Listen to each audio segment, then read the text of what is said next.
Saya kira setiap perbankan sekarang sudah mempunyai sistem manajemen risiko yang sudah siap ya, sudah sangat siap untuk menghadapi ini. Saya kira perbankan kalau analisa saya minimal 3 hal yang akan dilakukan. Pertama, pasti akan menjaga kondisi likuiditas perbankannya akan tetap ample.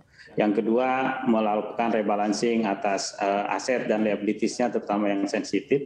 Dan yang ketiga, nanti akan fokus dalam ekspansi bisnisnya disesuaikan dengan segmen-segmen yang lebih resilient, yang lebih punya daya tahan terhadap efek dari krisis global ini, ataupun efek dari kenaikan suku bunga secara global.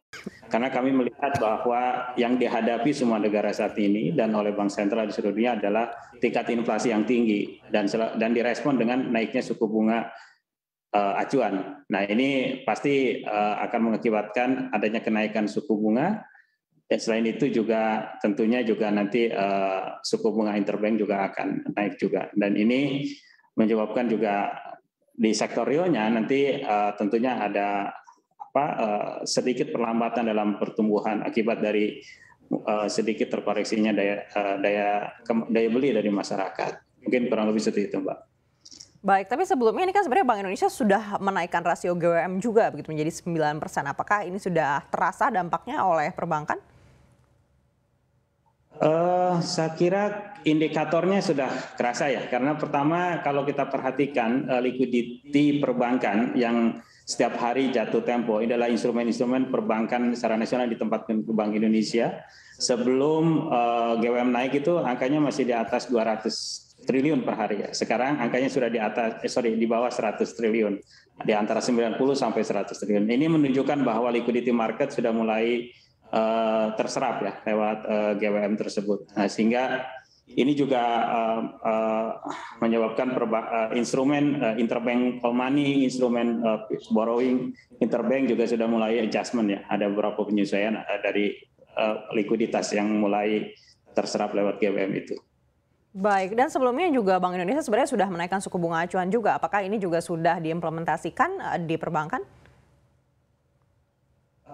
Kalau itu lebih kita mungkin analisa dari liabilities yang sensitif ya biasanya, karena kalau dari sisi aset reviewnya lebih jangka panjang, reviewable dari aset-aset yang sensitif kita. Tapi kalau untuk liabilities, karena banyak pembiayaan perbankan, banyak yang lebih jangka pendek, nah ini sudah mulai ada beberapa penyesuaian ya, disesuaikan juga dengan emang kondisi persaingan dan juga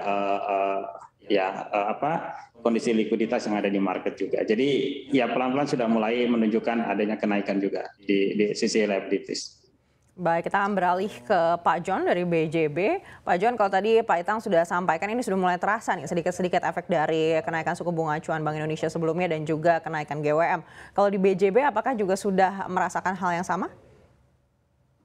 Ya, mungkin sejalan juga dengan tadi penjelasan Pak Itang ya, bahwa memang sebenarnya kalau lihat dari kesiapan bank ya, seluruh bank tuh secara sektor perbankan menurut saya cukup siap ya. Kenapa? Karena dari rasio tadi Pak Itang bilang, kita ngelihat kalau dari 3 sisi, dari capital, di mana KAR perbankan sekarang per Juli kemarin tuh masih di atas 24% gitu ya, sektor perbankan. Kemudian NPL juga per Juni sektor perbankan masih 2,8%. Kemudian secara likuiditas, walaupun benar tadi kata Pak Itang tadi bahwa likuiditas terus turun gitu ya, tetapi secara alat likuid terhadap BPK kita lihat per Juli kemarin masih di 27,9% gitu.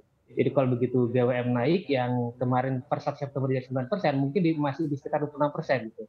Masih di atas pre-pandemic yang 23%. Jadi kalau secara sektor perbankan sih masih kuat ya. Dan sejalan juga dengan Pak Itang tadi bilang bahwa perlahan mulai suku bunga mulai naik gitu. Dan mainly emang suku bunga yang pertama kali akan kena akan di liabilities gitu ya. Dan seperti Pak Itang tadi bilang juga bahwa sama di BJB juga kita perlahan-lahan mulai adjust gitu ya. Dan memang udah ada adjustment, tetapi kita adjustmentnya masih sedikit gitu, jadi masih dalam koridor yang normal dan masih sehat lah bagi kita. Seperti itu Mbak Neke. Baik. Dan kalau kita melihat kondisi rupiah saat ini sudah jebol ke atas level 15 ribuan begitu, di mana mata uang dolar Amerika Serikat juga terus menguat. Apakah ini juga terasa di BJB?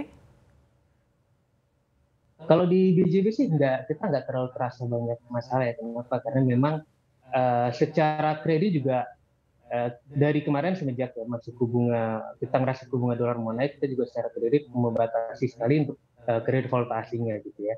Dan untuk posisi bank sendiri juga kita well managed gitu ya, untuk menjaga supaya posisi kita tidak against terhadap pergerakan dari suku bunga di dolar dan juga nilai tukar. Baik.